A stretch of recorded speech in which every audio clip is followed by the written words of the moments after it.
Hey everyone, and welcome back to the channel.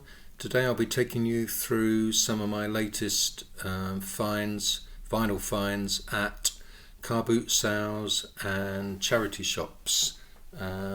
Also, if you're new to the channel or you haven't subscribed, it would be great if you could click the subscribe button.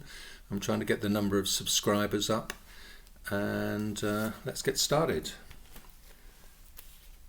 This was a fantastic buy.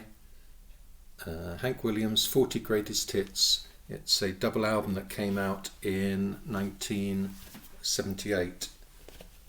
And it's got a beautiful sleeve, fantastic sleeve notes, details of all the tracks. And that it says on the sleeve that it was mastered from original American tapes in mono, and the sound quality is excellent. These are timeless songs, of course, by Hank Williams that lend themselves to cover versions. And next up, we've got Shane Fenton and the Fentones. I'm a Moody Guy. This is a compilation album that was put out on C for Miles label through Charly in 1982. Produced by George Martin, and his vocals are very confident throughout, and his backing band, the Fentones, were excellent musicians as well, and it includes their instrumental hit The Breeze and I. My favourite tracks on the album are Why Little Girl, which was the B-side of It's All Over Now, and that was co-written by Shane Fenton under his real name Bernard Jury. And it's got a fantastic guitar solo on that one. And there's a track on side 2, Hey Lulu, which was a 1964 single, which wasn't a hit, but again, it's instrumentally it's fantastic. Some brilliant drumming on that track. And Shane Fenton, if you sort of recognise the face there, you may not realise he became relaunched himself in the 1970s as like a glam rock and roller. Alvin Stardust. Moving on, another artist who was big in the 70s, Johnny Nash. I'd never owned a Johnny Nash record, and it was amazing just to hear the quality of the productions that he managed to put together. So for example, I Can See Clearly Now. It doesn't really come out when you hear it on a tinny radio, but on record, the horns and the synthesizer just add to the feel of the recording. It's fantastic. Another fantastic recording, unbelievably, recorded in 1967, Hold Me Tight, which was recorded in Jamaica.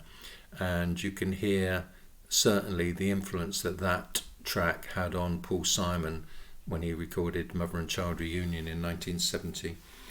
Johnny Nash was also an exponent of the early songs by Bob Marley, and on this album you've got his interpretations of Guava Jelly, Nice Time, and Stir It Up. In fact, when Johnny Nash came over to the UK in 1972, I think it was, he brought Bob Marley over, and that was the first time Bob Marley had played in the UK. Right. And this is Jerry Lee Lewis, Rare Jerry Lee Lewis Volume 2. Now, this was a fantastic find at a car boot sale. It didn't look promising. There was records looking really grubby in a crate, all dusty, and some were water damaged.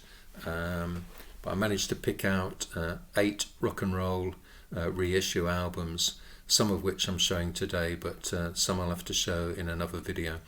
And they were all 50 pence each, and I was amazed, really.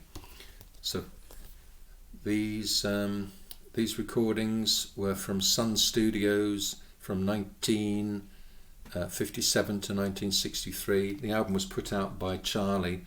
It doesn't say the year, but I suspect it came out in the late 70s, when Charly label was very prolific at that time, putting out tracks mainly from Sun Studios which had never been released before. And so on this album you've got a mix of his interpretations of some well-known country classics. So for example, Jimmy Rogers' Carolina, Sunshine Girl, and also Long Gone, Lonesome Blues, Hank Williams.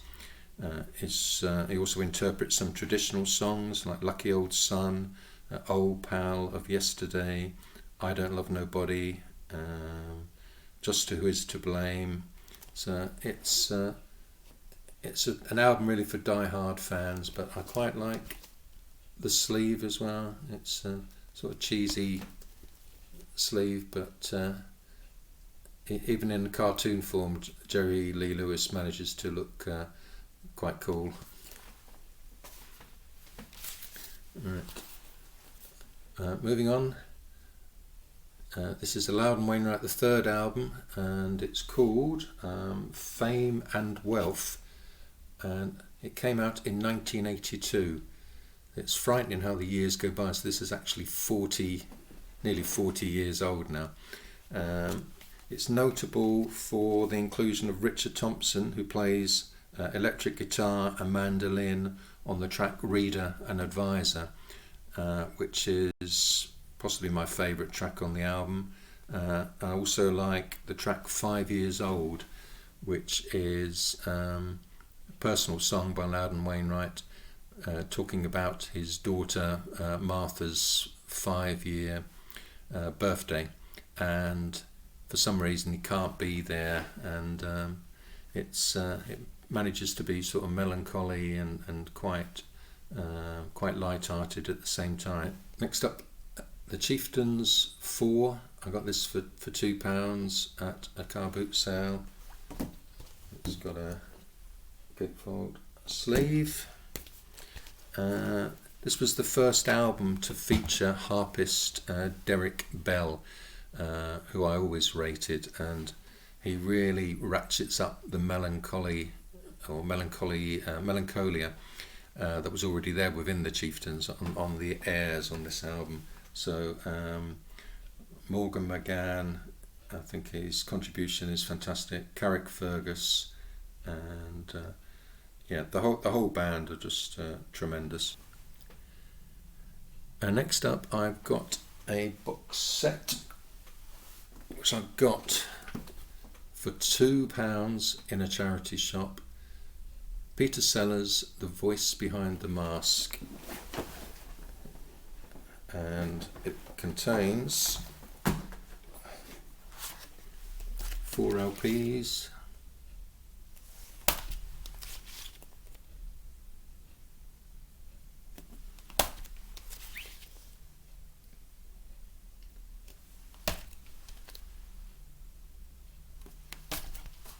And it also contains a hardback book. This box set came out in 1982, and it brings together tracks that he recorded under the direction of George Martin in the late 50s, some really funny performances that will make you laugh out loud. His comedy hasn't dated that much at all. And you also get one of the Goon shows reproduced, and also some of the songs that he did in the 60s, including a couple with Sophia Loren. And moving on, I've got an album called Stars of the Apollo. This was a double album put out by CBS Records in the early 70s, and it's their tribute to the Apollo Theatre in New York, and includes a range of artists from the 1920s through to the 1960s. Moving on, this is an album by Poco, a compilation of mid-period Poco, and it's notable for me for how Rusty Young, the pedal steel player, contributed 2 of the best songs on here. Crazy Love and Rose of Cimarron. Rose of Cimarron was a favourite of mine in the 70s. I used to hear it a lot on Radio Caroline. Rusty Young sadly passed away just a few weeks ago. And moving on, This is Asleep at the Wheel, led by Ray Benson, Western swing band. This album, album's called 10, and they had re-signed to Epic Records. They'd been on independent labels for a few years, and with the push by Epic, they managed to get a hit with their version of the House of Blue Lights off this album, and a track which caught my eye is written by Guy Clark, one of my favourite country songwriters, Blowing Like a Bandit. That's worth checking out as well.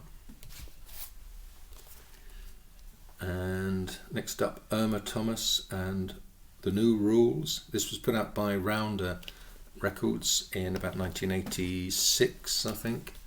And there's details on the back about the recording. She'd been in the doldrums for a few years.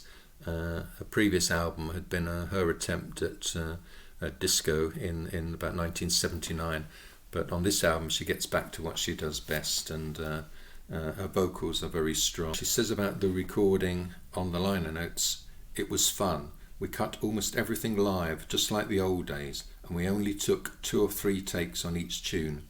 This is the first time I really had any kind of input in what I recorded. I got to pick out the material I wanted to record and arrange it the way I wanted it with the band at rehearsals." And next up, this is Compilation Surfing USA. It's a budget release on the German Music for Pleasure label. It's a really boring inner sleeve, just advertising other records. So the cover is pretty poor, but I did like some of the artists that are on here. So you've got the Beach Boys contributing tracks from the Surfing USA album. You've got a few tracks by Dick Dale and the Deltones, Bronze Surfer by Jerry Cole, and Surf Age by Jerry Cole. But then there's a couple of artists I hadn't heard of before. So there's a few tracks by the Superstocks, and this was a studio creation of producer Gary Usher. He put the band together in 1964, and it included members from the Wrecking Crew. And also there's a couple of tracks by John Severson, and he was most famous for being the founder of Surfer magazine, and also as an artist as well.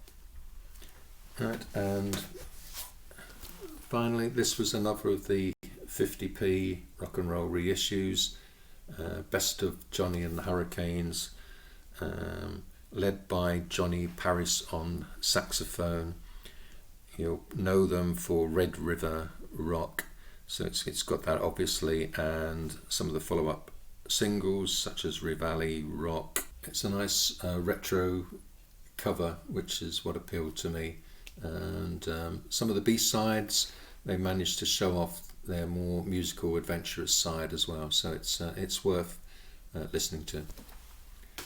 Right, that's it for now.